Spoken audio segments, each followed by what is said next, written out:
Bonjour et bienvenue dans cette nouvelle vidéo, un livre, un film.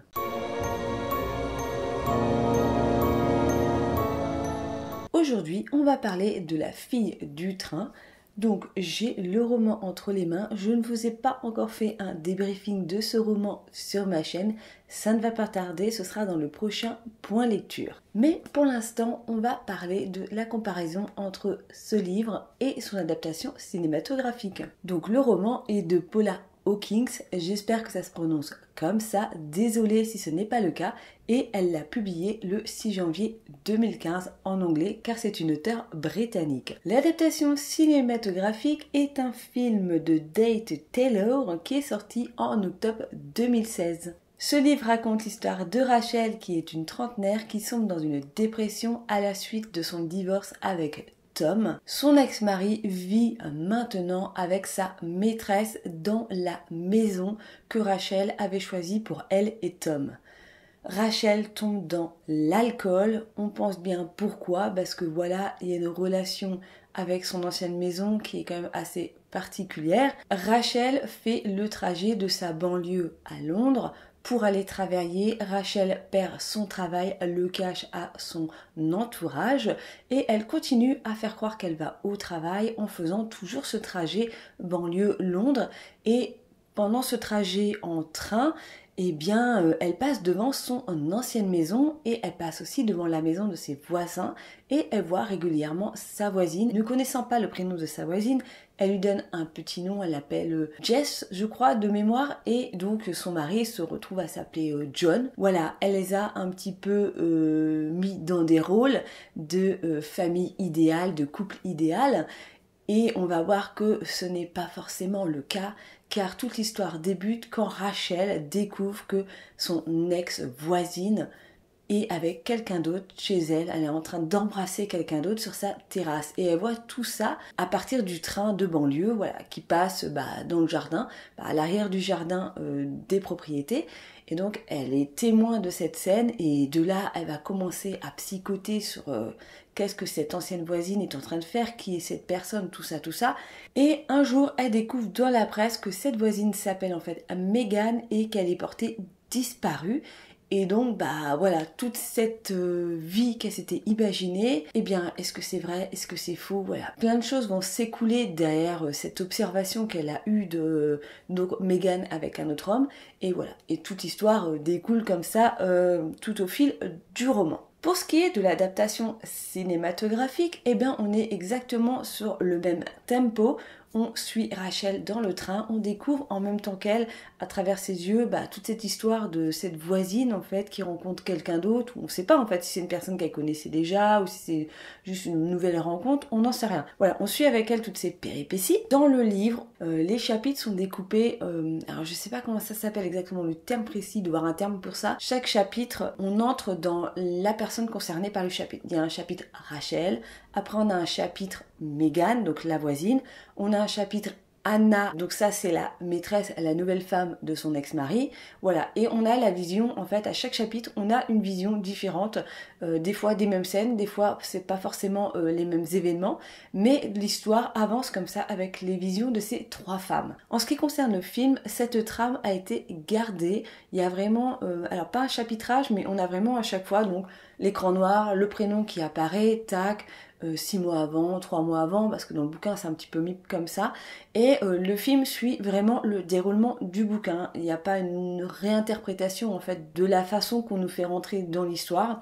Ça, le film correspond parfaitement au bouquin, la chronologie, en tout cas respecte la chronologie du bouquin. Ça n'a pas été remis dans la chronologie de l'histoire. Voilà, je sais pas trop si vous voyez ce que je veux dire, mais en gros c'est ça, on suit la chronologie du bouquin. Et on suit avec Rachel donc cette petite enquête qu'elle-même fait pour savoir qu'est-ce qui est arrivé à Morgan, si elle est toujours en vie, si elle est partie, si quelqu'un l'a tuée, si quelqu'un l'a kidnappée. Donc il y a vraiment ce déroulement de thriller, d'enquête policière.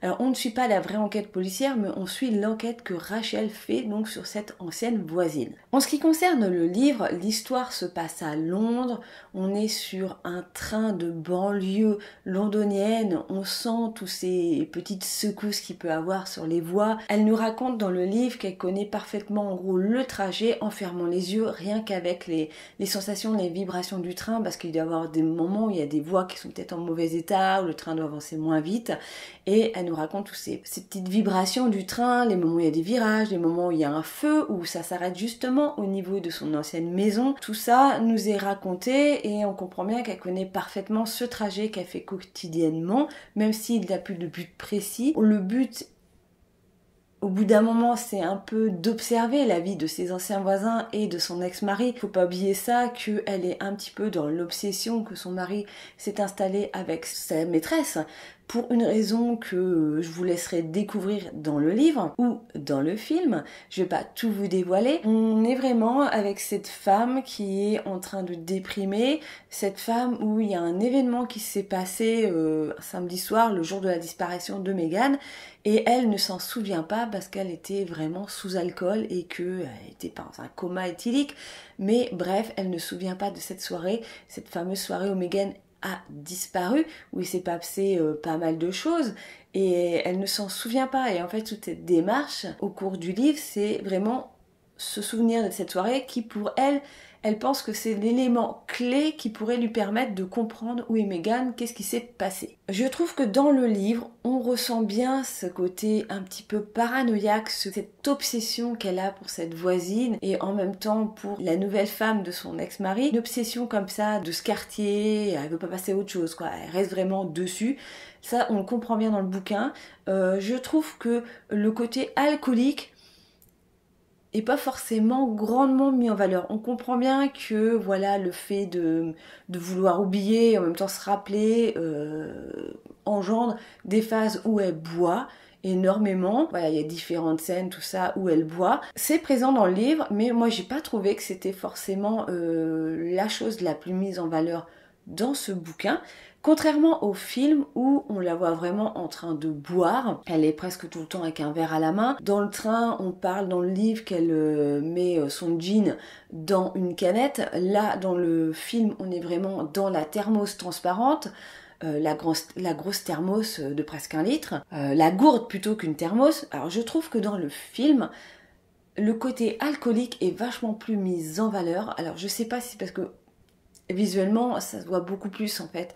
Voilà, elle a vraiment une dégaine alcoolique, il manquait plus que l'odeur, mais on voit bien le regard des autres, le regard des autres passagers, le regard dans la rue, sa démarche, on sent vraiment. Je trouve que ça a vraiment bien été mis en valeur ce côté alcooliste, plus que sur le côté dépressif. Moi je trouve que dans le livre, on ressent plus la dépression que l'alcoolisme, et dans le film c'est l'inverse. C'est vraiment le seul point moi que je trouve de différence entre les deux. Après il y a les lieux, c'est vrai que dans le livre on est à Londres, dans la banlieue londonienne comme je vous disais, avec ces trains qui saccadent, alors que dans le film on est à New York, et que du coup c'est vrai que visuellement les parties on la voit dans le train, on dirait un train de banlieue normal, il n'y a pas ces histoires de secousses, tout ça, et je trouve que dans le film, on la voit moins souvent dans le train, alors que le roman est vraiment basé, il y a beaucoup de moments où elle est dans le train, où il y a cette phase de recherche,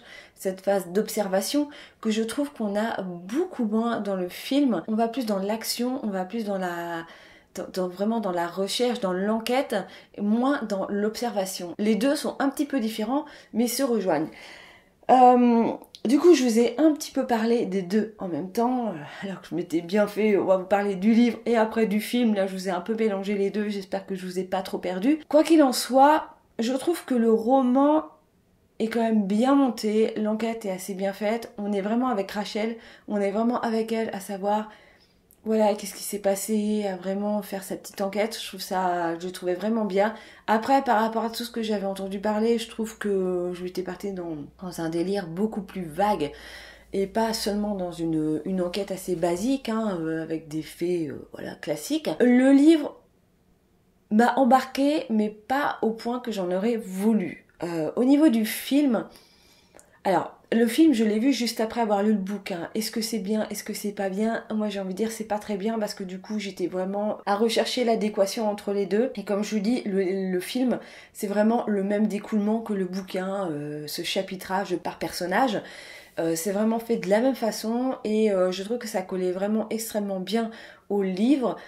Au point où j'ai trouvé le film un petit peu chiant parce que je savais où ça allait et je connaissais la fin, voilà, je savais exactement chaque élément. Donc voilà, ça n'a pas été un moment de pur plaisir cinématographique, mais je trouve que c'est quand même une très très bonne adaptation. Et pour ce que j'ai à me rappeler de ce livre, je trouve que le film est largement suffisant. Moi je m'attendais à un délire beaucoup plus spirituel que ça au niveau du bouquin. Alors je vais pas dire que j'étais déçue par le bouquin, mais ça reste un thriller assez basique, bien monté, ok, mais rien de plus exceptionnel que ça. Et c'est bien pour ça que je vous conseillerais de plutôt regarder le film que de vous lancer dans cette lecture. Si franchement le bouquin vous intéresse, mais pas plus que ça, moi je vous conseillerais de simplement regarder le film. Très très belle adaptation du roman, sans en faire plus, sans partir dans autre chose. C'est vraiment une très bonne retranscription, on va dire, du bouquin. L'essentiel est là. Et comme je vous dis, je trouve que le côté alcoolique est vachement bien mis en valeur et extrêmement bien joué par Emily Blunt, celle qui joue le rôle de Rachel. C'est une actrice qu'on a déjà vue dans Le Diable s'habille en Prada. C'est elle qui faisait la gentille méchante collègue à la petite nouvelle qui venait d'arriver. Je sais pas si vous repérez à peu près qui c'est. Et là, je trouve qu'elle joue vraiment bien la dépressive alcoolique. Et je trouve que ce film vaut largement le coup par rapport au bouquin. Bref, vous l'aurez compris, pour une fois, je vous conseille largement de regarder le film. Si vraiment le film vous a plu, vous pouvez vous attaquer au bouquin. Après, si vous n'aimez pas les films, eh bien, lisez le bouquin. Ça, il n'y a pas de souci. Mais je trouve que, voilà, l'adaptation, si vous n'avez pas le temps, l'adaptation cinématographique vaut largement le coup par rapport au bouquin. J'espère que cette petite vidéo vous a plu. Dites-moi en commentaire si vous avez lu le livre et vu le film et si vous avez du coup apprécié plus l'un que l'autre. Ça m'intéresse de savoir tout ça. Je sais qu'il y a une autre adaptation cinématographique de ce roman qui est un petit peu plus récent. Je ne l'ai pas encore vu. Est-ce que ça vaut le coup de le voir? Franchement, je ne sais pas, parce que voilà, l'histoire est assez intéressante, je vais pas dire le contraire, mais j'ai pas spécialement envie de le voir entre guillemets une troisième fois. Donc je pense que je m'arrêterai là, voilà, sauf si vraiment j'ai une occasion particulière pour voir l'autre adaptation. Sinon, je pense que celle-ci se suffit à elle-même. Et bien moi je vous dis à bientôt dans une prochaine vidéo. Bye bye!